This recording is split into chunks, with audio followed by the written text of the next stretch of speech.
Risotto. It's on every fancy restaurant menu. Everybody thinks it's really difficult to make, but it isn't. Today we're going to go over the basics on how to make a good risotto with a few little tips along the way that'll save you a little bit of effort and you can become a master of this dish at home. Stay tuned.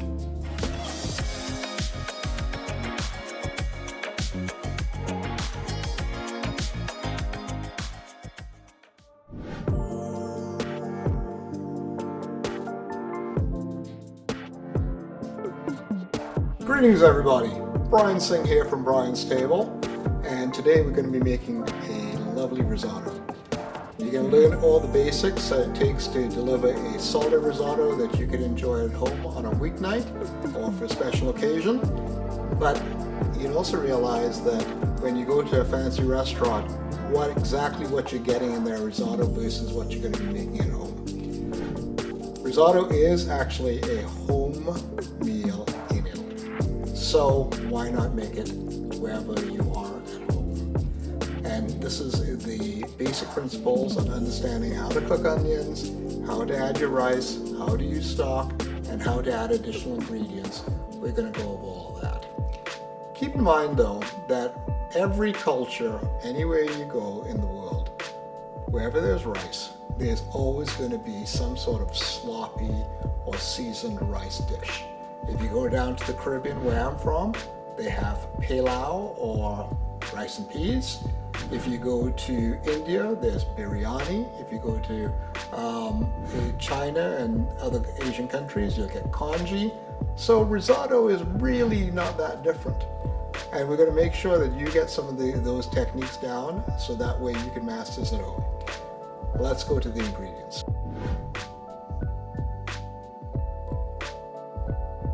The first key ingredient, and I'm going to start here, is always going to be rice. Here I have arborio rice, and this is from Italy, but any short grain rice could do, as long as it has a high enough starch content. It is from the starch that you really do get that creaminess that risotto is known for. Then after that, we're going to be cooking down some onions. We need just over about a cup, because risotto is all about ratios. So we're going to be using, for every cup of rice, we're going to be using half a cup of onions. We're also going to be adding stock.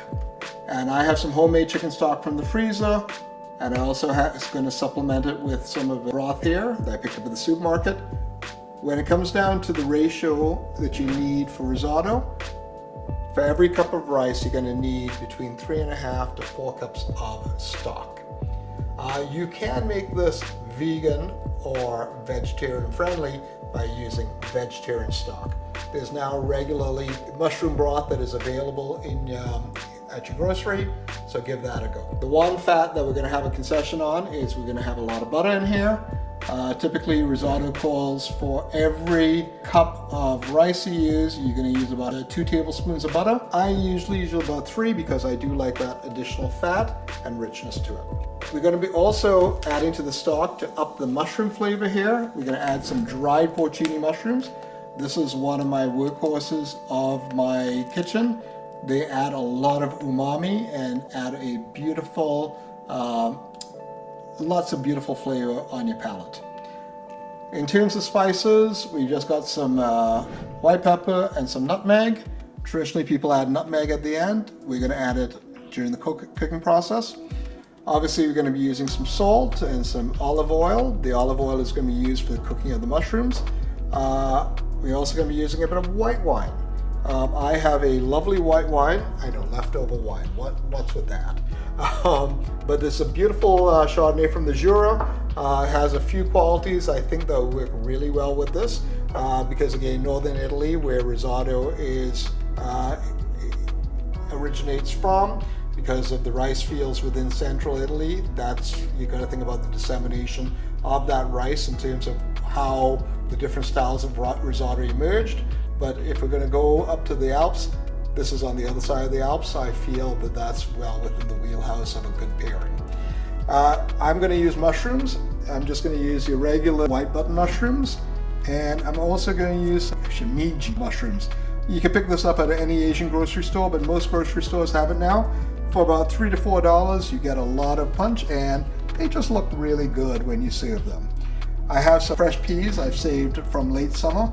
I'm going to put that in, and for the final topping, we're going to be putting a bit of lemon zest and a bit of Parmigiano Reggiano. And I'm going to also highlight two things that are here. Well, two things, one that's here and one that's not here. Anytime that you typically get risotto at a restaurant, they're going to be adding a ton of cream. Well, we're not going to do that, because why add a ton of fat to something that if you're going to have it at home on a weeknight, you really want to enjoy it and not have to be getting up at 2 a.m. in the morning thinking, I just had this huge, rich bomb of risotto that's going to keep you up at night. No, we're not going to do that. We're going to do it very much in the home style that you'd see in Italy. The other thing that is here is a kitchen towel. This is my secret weapon, and you'll see it in effect when later on in this video. Stay tuned for that. One thing that's really handy is to have your stock nice and warm, because you want to avoid having cold stock to a hot pot, because it's just going to slow down the cooking process. As we're going to be making 2 cups of rice, I'm going to cook at least almost 2 liters of chicken stock, and I'm going to add my special ingredient to this. One of my secret weapons in the kitchen, as I mentioned before, is porcini mushrooms. I love having this stuff around. You're going to add a little bit into here, and that's just going to give it a little bit of mushroominess that's going to play well with the mushrooms that we're going to be adding at the end. Great, we're going to just put the lid on that now, bring that up to simmer so it'll be hot enough to be adding to our risotto when we need it, for that final stage where we're going to be cooking the rice nice and slow. Everybody wants to have the most pristine looking veggies on camera, but sometimes you have to remember that people have what they have in their kitchen, and you know what, it's perfectly usable, so use it.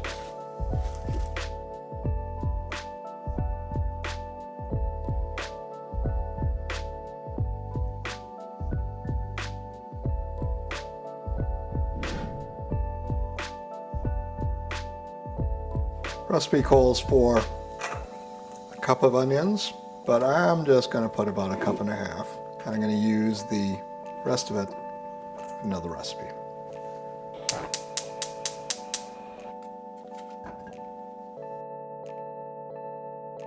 Start with your butter. You can always add a little bit more butter after. And at this stage, everything is generally quite forgiving. And we want to cook this long and slow. So you add your onions now.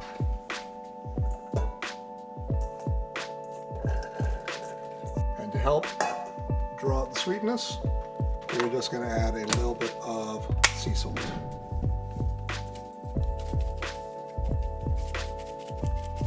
Just about a pinch. Just mix her up. Make sure all the butter coats the onions. And this is going to take a good long time, because you want to carefully get the onions cooked until they're almost transparent without browning them. That's the challenge here. And that's really, to me, one of the keys of a good risotto, where you maintain the integrity of the onions, you help release the sweetness, and then you add body to the sauce from what the onions sweat out. And that to me is one of my tips and keys to making a great risotto. While that is cooking, we are going to cook the mushrooms.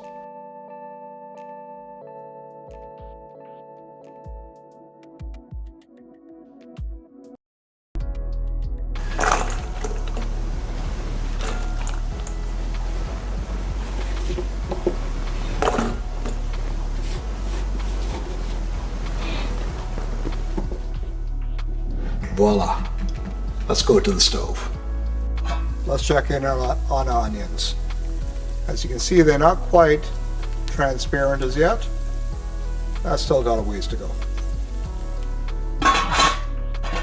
Anytime you're cooking mushrooms, a little garlic always helps enhance that beautiful forestry flavor that mushrooms bring to the party. So just a little touch. As this is going in risotto, you don't want the garlic to be overpowering. And because I'm cooking extra, and it's always good to cook extra mushrooms, remember that. Because you could use them to add to pasta as well as to omelets. Mushrooms on toast is great for those people who like avocado toast. Maybe even on top of avocado toast it goes well. But make sure you just season them just enough so they're great in the risotto, but you can always add more flavor to them later.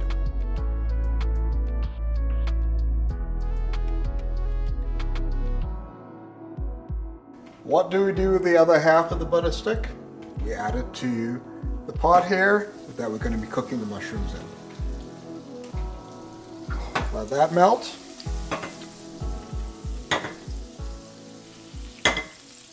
And again, this is all very forgiving. And these mushrooms are going to cook down to nothing. And the reason why you want to cook your mushrooms in advance is mushrooms have a ton of water in them. And you do need to reduce that because the last thing you want to add to your risotto once it's complete is a ton of water. When it's already at that point where the rice is perfectly hydrated and chewy, al dente, and you don't want to make it even more watery at that point. So this is a key step in any time you're making anything with mushrooms and risotto. Always cook your mushrooms first. And because it's so forgiving, you can add the garlic now. Again, given how much time it takes for mushrooms to cook down, that garlic will get cooked. Always add a bit of salt to this.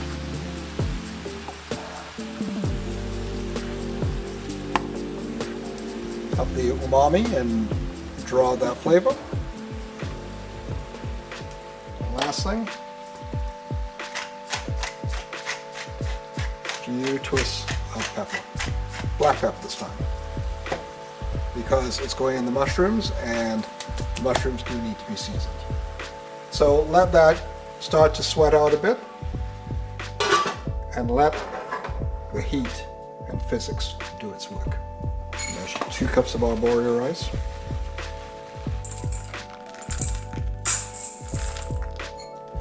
Believe it or not, 2 cups is quite a bit. This could save a small army. Perfect. Let's take a look at our onions. All right, let's take a look at, observe to see how much more they are transparent and they've taken on a little bit of the yellow of the butter. Those are beautifully done and ready to go. So at this stage, at this point, I'm going to do something that's not traditional. Again, to me, there's always room for innovation. I'm going to add my spices, the pepper and the nutmeg now. I want them to infuse the butter, so therefore they impart that flavor throughout the dish. I don't like adding these things at the end where there's a little bit more of a raw flavor to them and they don't integrate well with the cheese and the other toppings that we're going to be adding. So think about the experience you want your diners to have, and for me, I like having that roundness of flavor infused into the fat that we're cooking. Let's go. I would add just about under 1/4 teaspoon of nutmeg. A little goes a long way. And about the same in white pepper. Why not black pepper? Black pepper may be a bit more assertive, and we have black pepper in the mushrooms. So at this point, I want to be able to add a little bit of heat and flavor without the sharpness that is offered by pepper. So let's say just over about 1/8 of a teaspoon. Maybe add a little bit more. With the temperature as it is now, we can see that the warm spices are blooming here with the onions, And we're now ready to add our rice. I'm going to turn it up slightly. I'm going to add 2 cups of rice in one go. So what does this do? Well, maybe I'm a West Indian at heart, and I do like my rice to be a little bit charred, and it cooks on the outside. So that way it allows the rice kernels to cook evenly throughout. So what we're doing here is we're bringing up the temperature of the rice to a more uniform approach, as opposed to what other people do is they'd add the rice to a stock at this point, but I want to just toast it lightly and give it another dimension of flavor. And with the bloom spices, some of that is going to get infused into the rice too at this point. There's enough butter in here that is very easy to manipulate at this point. See how much liquid gets sprung from the mushrooms? We need to get rid of all that. Let's check in on our broth. So we can see that the mushrooms are now properly hydrated. They're doing their job and imparting their flavor on the stock. And so this is now ready to roll and be added to the rice and the onions when we're ready. As you can see with the rice, you can see it's getting a little toasty, but the key to this, if you look at this carefully, is that there is a very nice separation of the onion and the rice. That is exactly what you're aiming for. And that's one of the things that makes risotto a wonderful thing to consume, because it preserves that element of the onion and transforms it into a very unique sensation on the palate that goes really well with the rice and plays well with the starchiness. And because onions, when they cook long and slow, they do get sweeter. So you have to consider that in terms of your adjusting for salt. And because we just added our rice, we're just going to also just add a little touch of salt to season it, because at the end we're going to add some cheese, which is going to have salt, but with that way we don't need to salt it at the end. And we have to be careful with our salt consumption and our health. It's looking beautiful. At this point, we're going to be adding our wine. Other recipes call for adding the wine to the broth, to the stock. I don't like doing that. I like to make sure that the wine is infused within the rice and the onions, and that we burn off the alcohol as much as we can, so that way you're not going to get that raw flavor that alcohol brings to many dishes when it's not properly cooked. This way, we're going to use a lovely wine.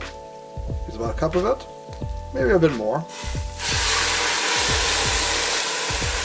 Sure. It wasn't that much. And this will be your first opportunity to start cooking the rice in a liquid. And what's nice about this is that will come up to heat, and you can be as lazy as you want at this moment. Just put on the lid and let it cook. That's going to take about 3 to 4 minutes, and we'll check out on that shortly. All right, so our wine is cooked out. Oh yeah, you can smell that. Oh, you should smell that. It's good. But as you can see that it's now starting to stick just a little bit to the pot. That's the time that you need to start adding your stock. So let's get going with it. And we're going to use a super simple technique, most probably about 3 or 4 additions. And we're going to just bring this up until it's just covering the rice.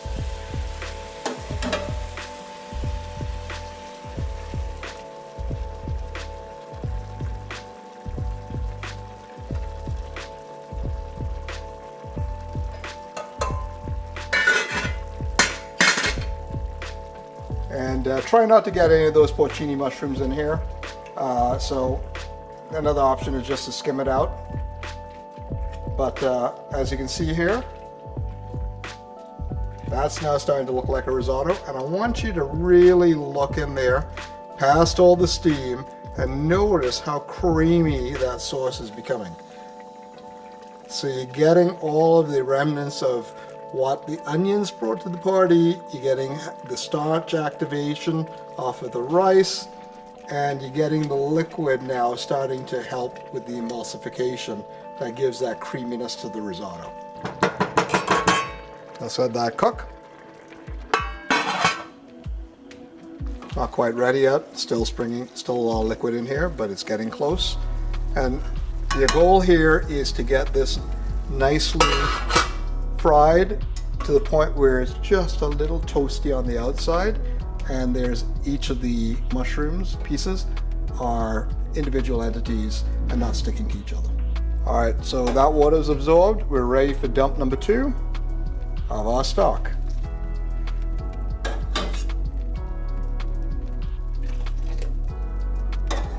Again, same principle. Let's get her up. And that looks good. Let's close up our stock here. Let's stir this in.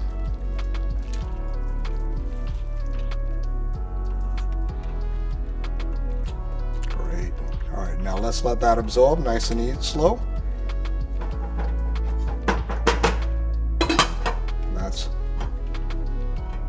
You have one more dump of liquid to go in there. Let's grate some cheese.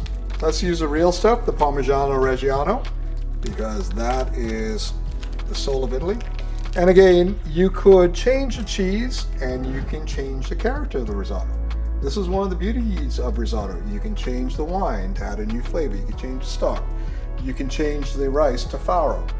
This, as long as you master these principles of cooking the onions, flavoring that onion and rice mixture, using a bit of liquid to activate the starch, and then using a stock and making sure that it's still loose at the end.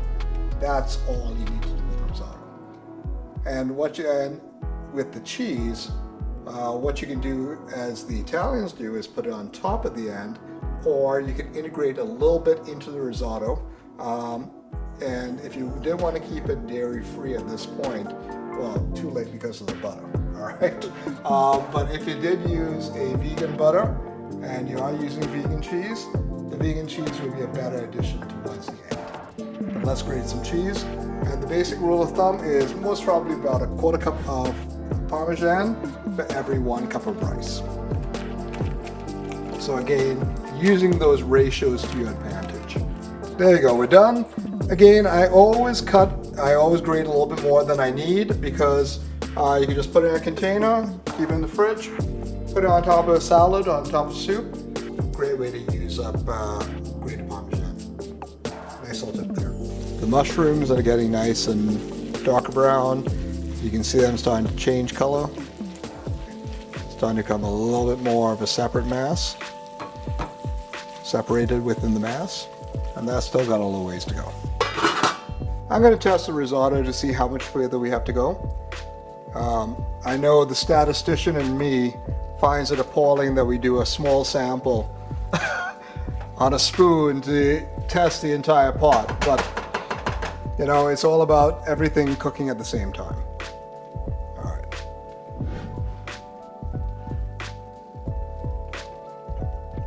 It's still al dente, but it's getting there.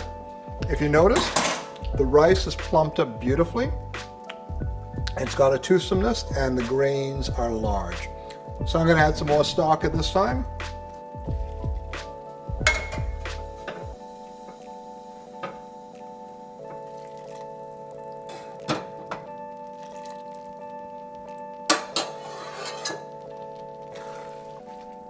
I'm just going to hold a little bit of stock back because I want to make sure that it's nice and runny at the end. Still steaming, so that still means that there's still water removed from here. But the nice thing about this is that we've concentrated the mushroom flavor by removing all of that water, and just giving it a light fry with butter and garlic and a hint of salt.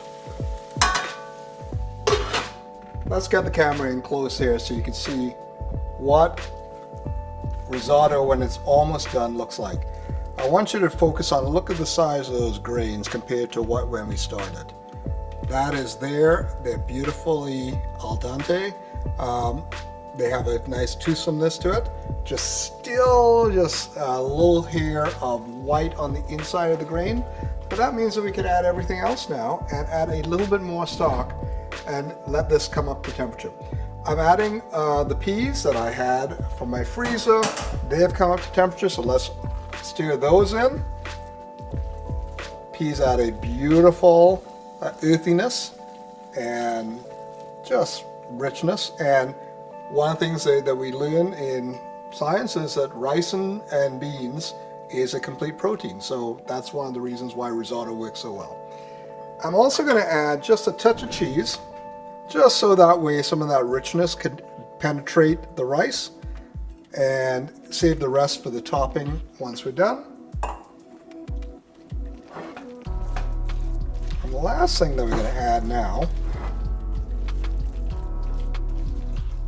are mushrooms.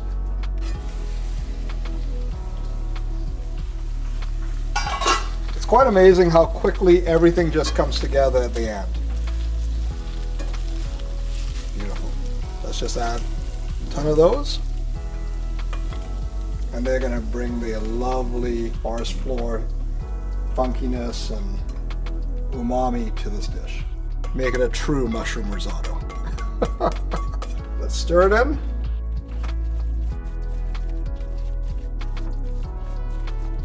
Beautiful. And the last thing we're going to do is we're going to add some more stock. At this point, I'm going to cheat a bit because I did not strain my porcini mushrooms off of there. And let's add a little bit more.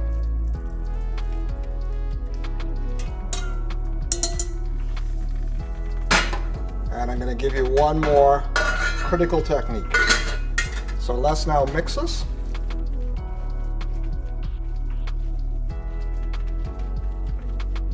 Let's add a little bit more. I do want it to.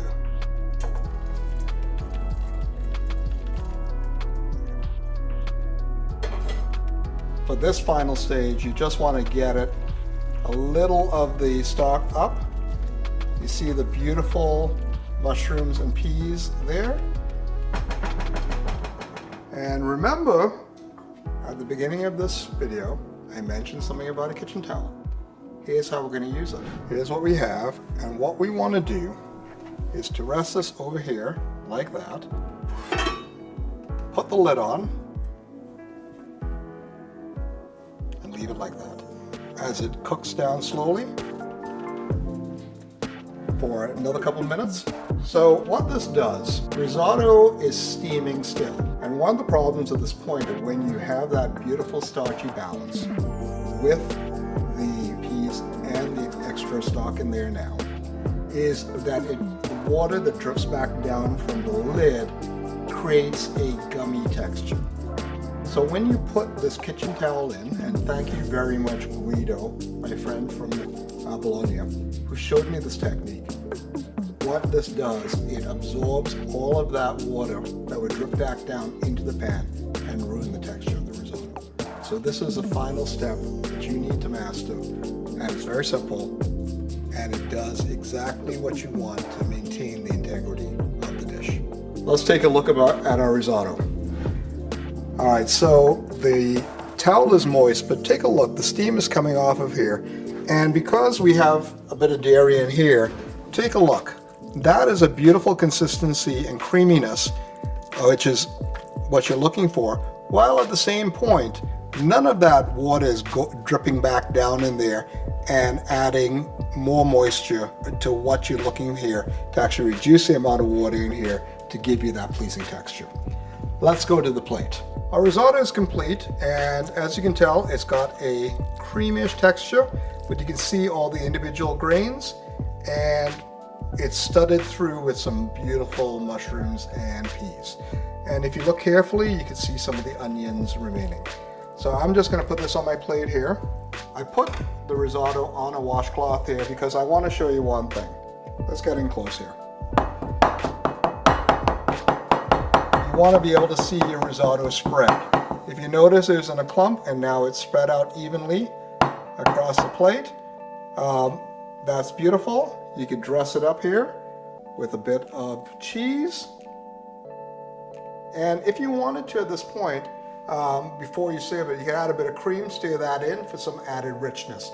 But in general, this is all you need to make a very good risotto. I do like having a little extra twist of black pepper on top. There. And that, my friends, is my risotto with mushrooms and green peas. Let's give it a taste. You gotta get a mushroom in there. You gotta get some peas. And that's a pretty nice bite here.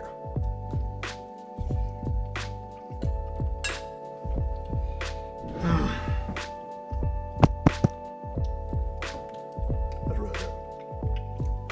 I expected no less. I've done this a number of times before.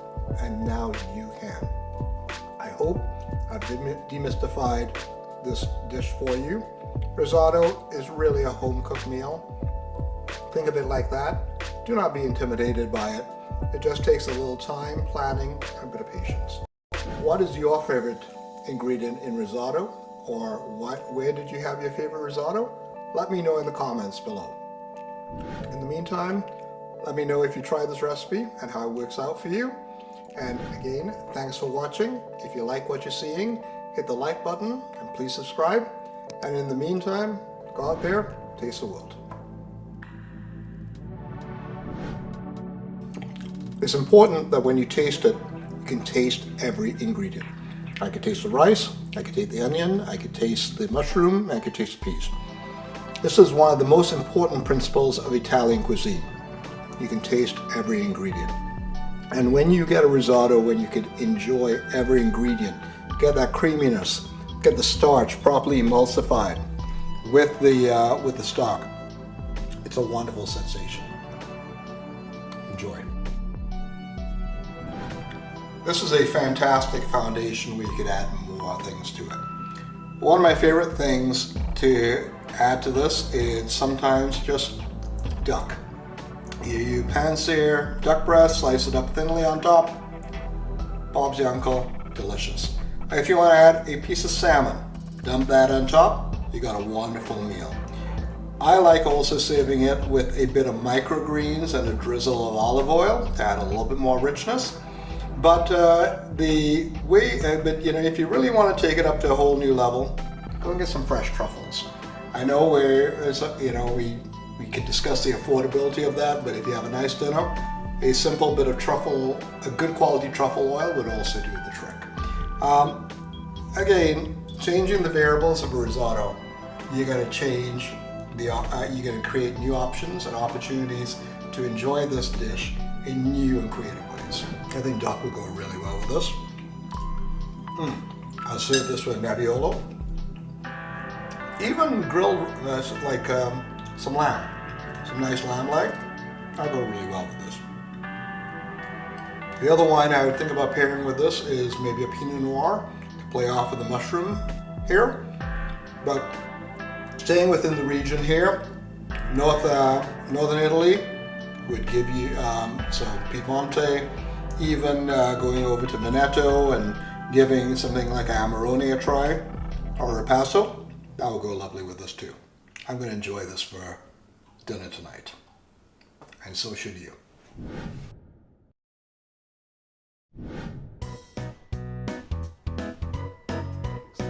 No, you can do a cutaway here, and just go back to me here. Okay.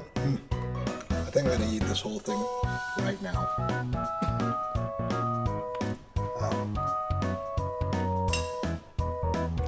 Delightful. Why don't you cook this more often? Think about that. You could be enjoying risotto right now.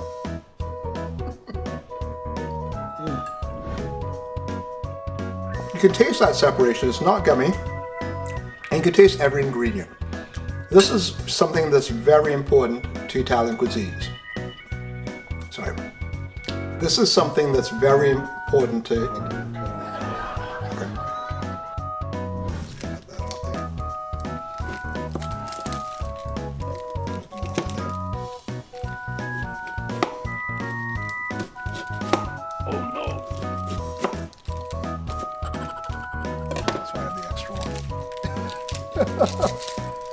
Oh no, it's perfectly fine. People, you know, when it comes down to a lot of stuff around food, people have just way too many anxieties.